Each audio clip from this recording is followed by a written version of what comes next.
So I guess the question there is, I mean, you guys, you can't predict the future, but you probably have an idea of where the sport is headed.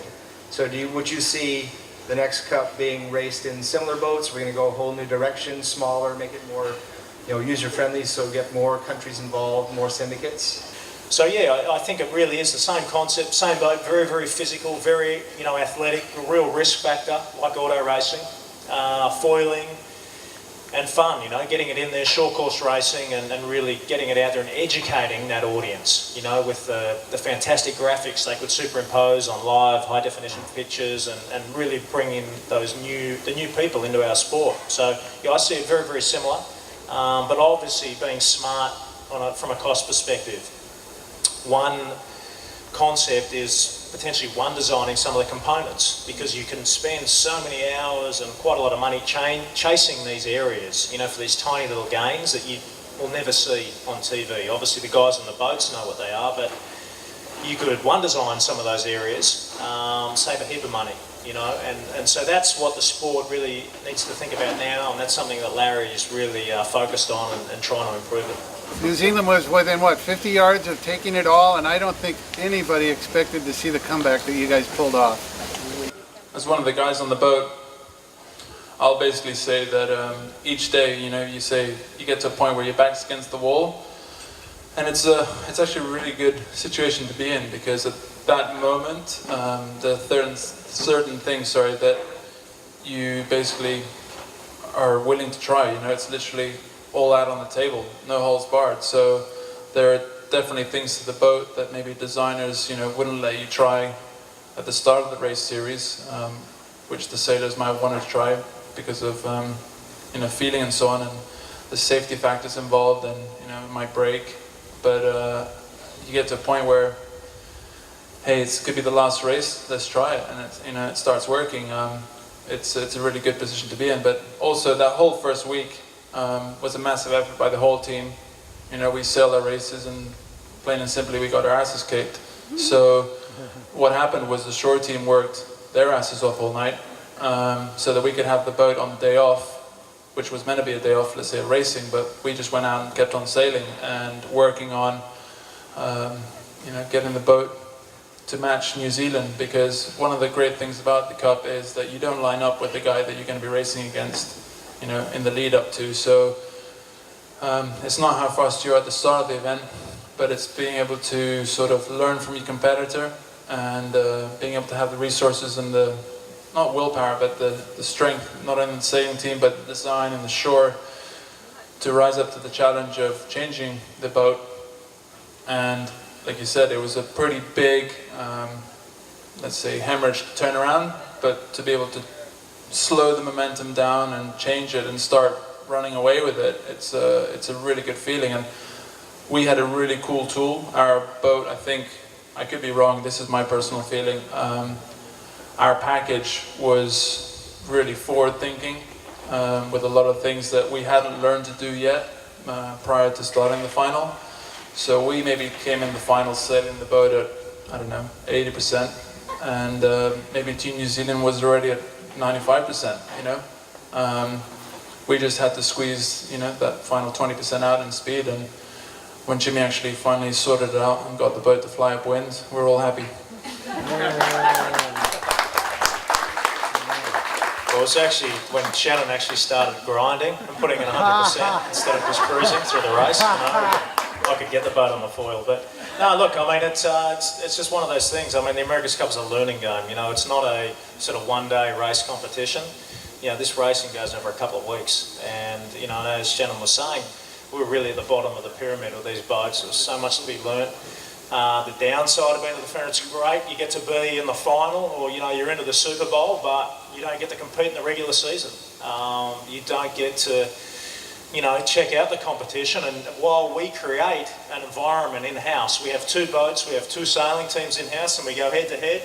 It's the quote I use all the time. It's like dancing with your sister. It's just not the same, And so, that was a big part, I think. But also, and I think this really carries over to a lot of, different areas in life, that usually you see the best people in the toughest moments, in the worst situations, because when you're winning, things are great. Everyone's happy. and everyone gets along. But when you really sort of put your back against the wall, you're facing the barrel of that gun, well then you see the guys you want standing next to you, you know, and the guys, you know, if you're in the trench, you see the guys you want to take with you. And we were, you know, lucky, or you could say lucky, or we've been through a few tough situations as a team, you know. We'd pretty much destroyed our first boat, we capsized it, and well, pretty much, you know, I'm a team man, but I actually basically caused that. But, you know, I'm a team player, so I include everyone in the winning and the losing. But, yeah, so look, we were fortunate enough, we got to see people in some very tough situations early on. So when we got to the race and we got to this sort of match point and in this deep hole, there was just no flinching, you know. There was, you just look around, and I look around at the guys on the boat, and you know, they just weren't at all phased. And it was almost as if the team got excited, especially the guys on board, from what I've witnessed, the guys got excited that they were in this predicament, you know, and facing this sort of a hill. And so, you know, it's like anything, you do it together, and you as a team, on the boat and off the boat, and you know, you just one at a time. It's tough when it goes for a couple of weeks not to think about it, not to let your mind think about, oh, we're going to lose this, or thinking about the finish. But we really just worked hard on focusing on, hey, it's just one at a time. We don't have to win eight today, we've just got to win one today.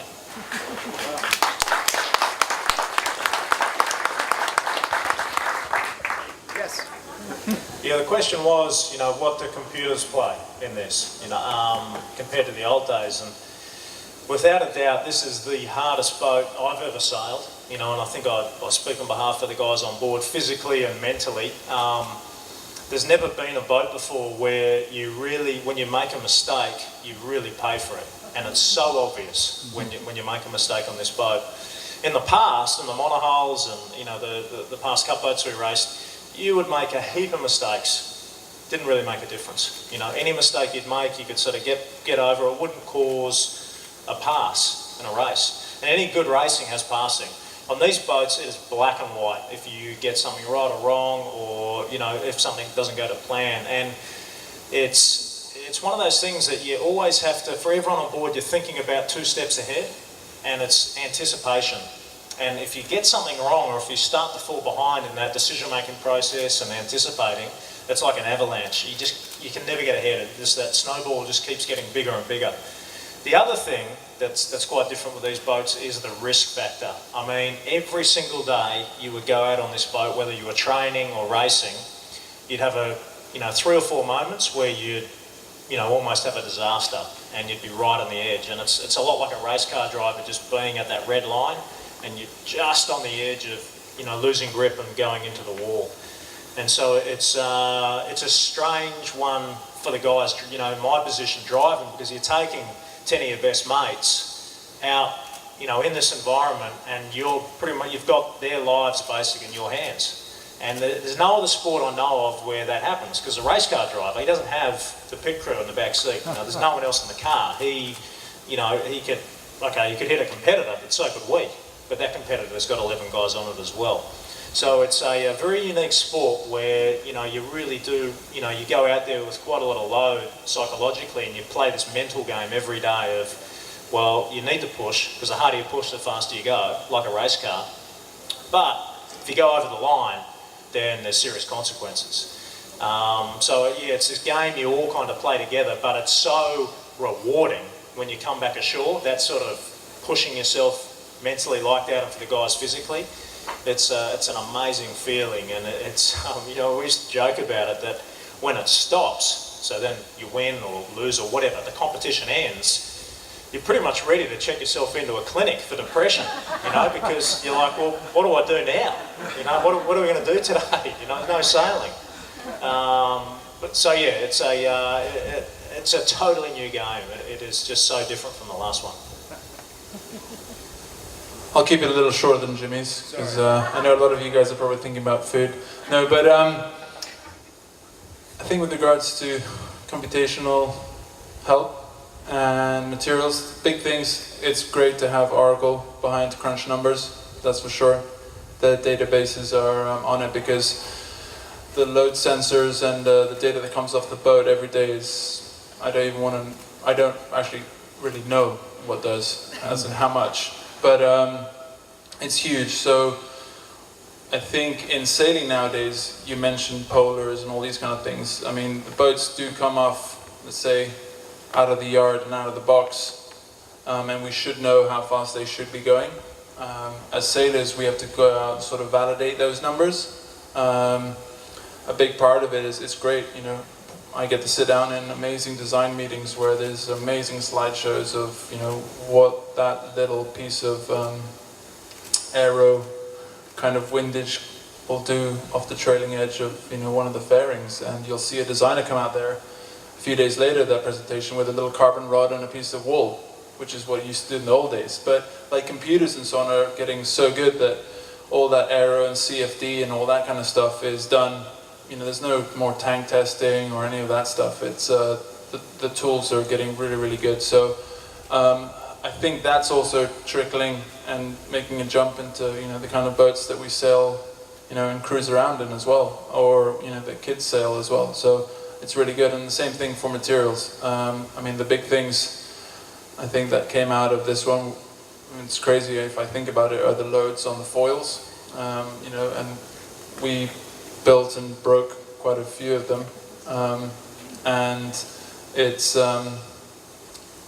crazy to think that a 7-ton boat doing nearly 50 knots is held up on a little winglet. But that also, I think, trickles down to sailing as a whole. I think there's the Phantom 18, the F-18, you know, there's a new beach cat, so hopefully you'll have a few here next year. Yeah.